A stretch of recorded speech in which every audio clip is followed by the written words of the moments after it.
Hi, and welcome to part 2 of the Fundamentals of Squatting series here in the Prenatal Feldenkrais series. I encourage everyone to do part 1 if you have not yet, and then come back to this one at a later time. So we'll start in standing. Go ahead and drop down into that squat position just as a reference point. See how you feel today and your openness or lack thereof around your hips, your low back, your heels, the length of your calf muscles. Just see where you're at now. You can come back to stand or sit down. Take a little rest from that. Remembering that the Fundamentals of Squat series is quite active for a Feldenkrais lesson, so do be mindful of that. Pace yourself. Take as many rest breaks as needed. Pause the lesson if you need to at times, and come back when you're ready. So everybody come to standing. I'm going to return to that 4 points position we spent so much time in part 1 of this series. Just going to review, find that comfortable spot for your hands and feet, something that's sustainable. Remember, you can also come to hands and knees if that's more comfortable for you. So we're going to lift that right hand, bring it down, do that a couple of times. Finding that nice coordinated movement. Maybe see if that shoulder can lead the movement rather than just the arm. And then that left hand comes off the floor, makes contact with the floor again a couple of times. Feeling the work from the torso, lifting the limbs. Take a rest. You can take a seated rest, or you can go straight into lifting the right foot, placing it down, trying to be as easy and smooth as possible. And that left foot a couple of times. Just reminding yourself that the torso, the hips, the waist is really what's lifting the legs up off the ground. Good. And then take a break, take a seat.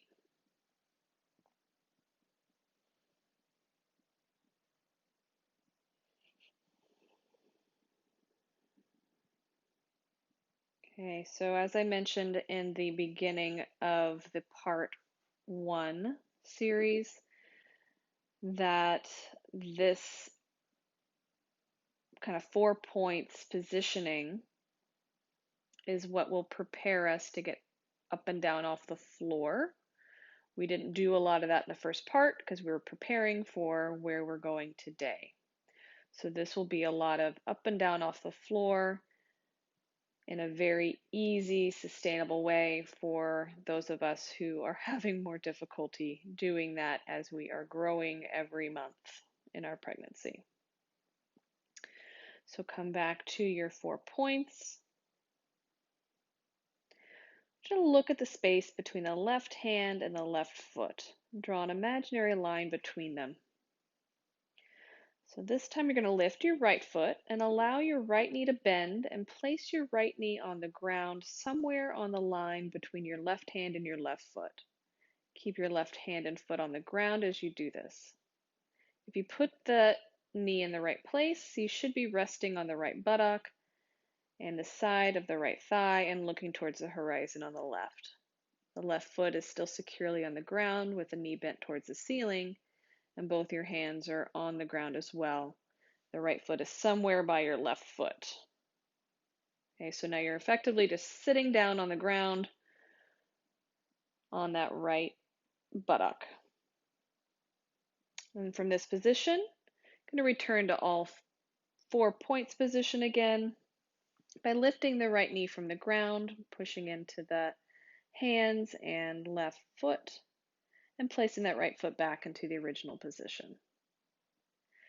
So you're going to start moving back and forth between these two positions several times, taking breaks obviously as you need to. And notice what happens with your left foot or your supporting foot as you go up and down. Does it pivot towards the side as you spiral down, or does the heel rise to make that pivot easier? Do you keep that foot in the same place? Just notice. Some people with really good hip rotation will be able to keep the foot planted. It doesn't really matter, whatever's best for you. And then rest in sitting. And as I said, if you're having trouble doing this from a hands and feet position, you can do this equally well from a hands and knees position. The only difference will be when you come down to the right buttock, you'll end up almost in a Z-sit kind of position rather than having that left foot planted still there. So you can try that a few times if you like. Otherwise, we're going to try it on the other side, and I'll cue with 4 points. So 4 points position, you're going to bring the left knee to rest on the floor between the right foot and the right hand. So you're looking towards the horizon. And then bring it back to 4 points. You're going to go back and forth. Noticing the trajectory of your pelvis as you move. Your pelvis is kind of spiraling up and down. You notice as you sit, the pelvis comes down towards the right. As you go to 4 points, it rises and rotates forward. And also notice the relationship of the head and the pelvis. As the pelvis comes down, the head comes up and looks at the horizon. And as the pelvis comes back up to 4 points, the head comes down. And try and make this arrival to the ground each time as smooth as possible.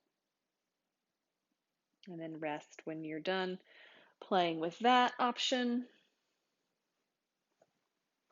I'm going to get pretty active here, so take as many rest breaks as you need, even if it's before I cue a rest.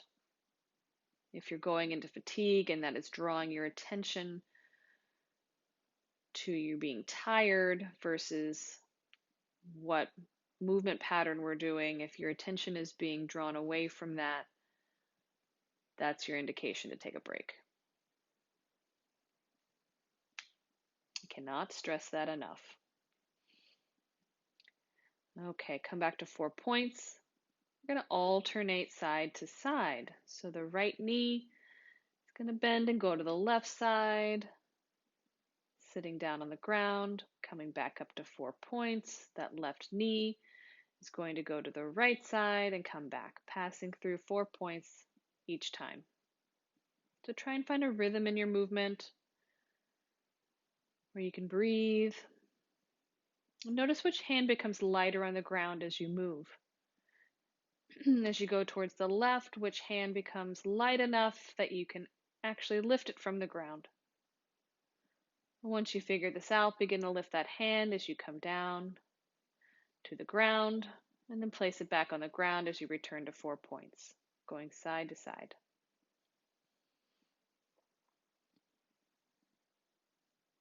And take a rest.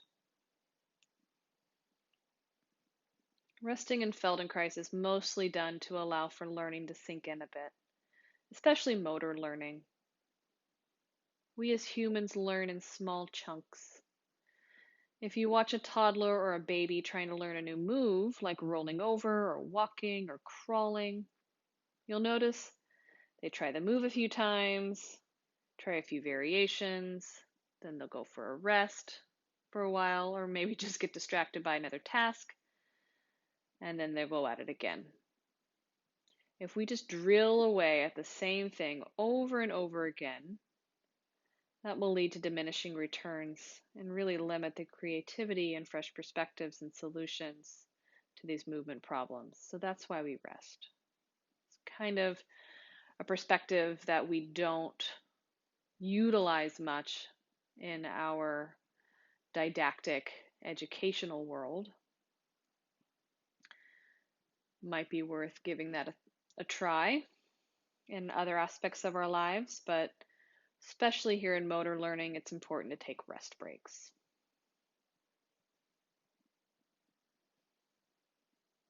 Okay, so come back to 4 points, or maybe hands and knees if needed.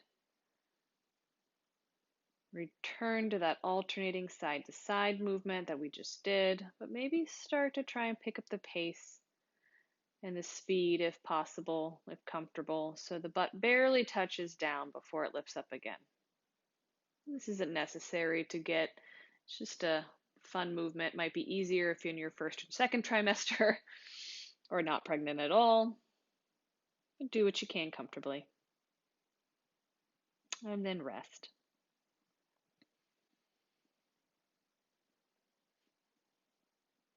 So you'll notice that even though this lesson is called Fundamentals of the Squat, you'll see that we're really doing a lot of things that aren't necessarily squatting, but we're using the squat as a way to transition to other movements. The basic idea is that you can learn a lot about a static position, such as a squat, by learning multiple ways to move to and from that position. It can really be a more effective way of learning that posture than statically assuming that posture and holding it. Good. Okay, everyone come to standing now. Imagine first that you're going to go down to the 4 points position, spiraling down to the left by placing your right leg on the floor. Okay, so you're going to think about that. Great. So now we're going to put that into action. Go to 4 points, transfer the weight to the left foot and left hand. That'll naturally cause you to spiral down and sit on the right buttock. Good. So you should be facing the left with the right knee bent. Assess the quality of that movement. Was it smooth and integrated, or maybe kind of ratcheted and segmented? Now imagine moving directly to 4 points and into a standing position. Go ahead when you're ready. Just reversing that movement. And once you're in standing again, assess the quality of that movement. If this was part of a dance move, was it aesthetically pleasing? What was the effort needed compared to your recent trips up and down off the floor? So play with coming up and down off the floor from standing many times. Go to the left or the right. Notice the fluidity and smoothness as you make the transition. Which side is easier for you? We all have an easier side based on our own habits and biases. Rest is needed, of course.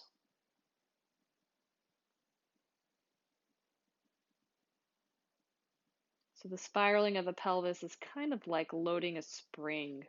You're loading up the glutes and the deep hip rotator muscles to help spring us up to get to stand. And rest in standing.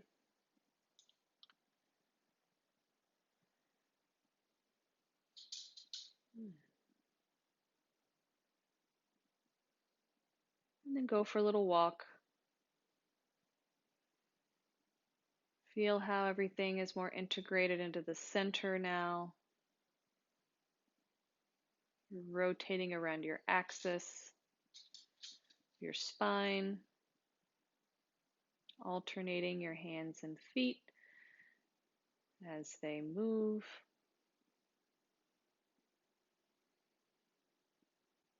And then pause in standing and come back and return to that basic squat.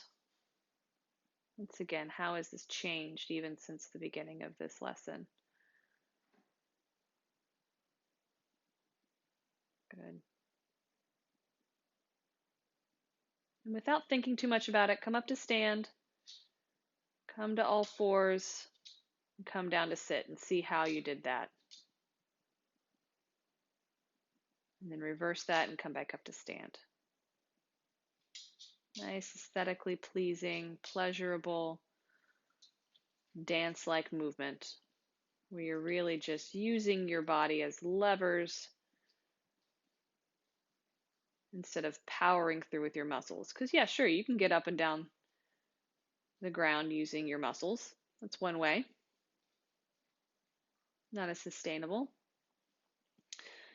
Just another option. Thank you.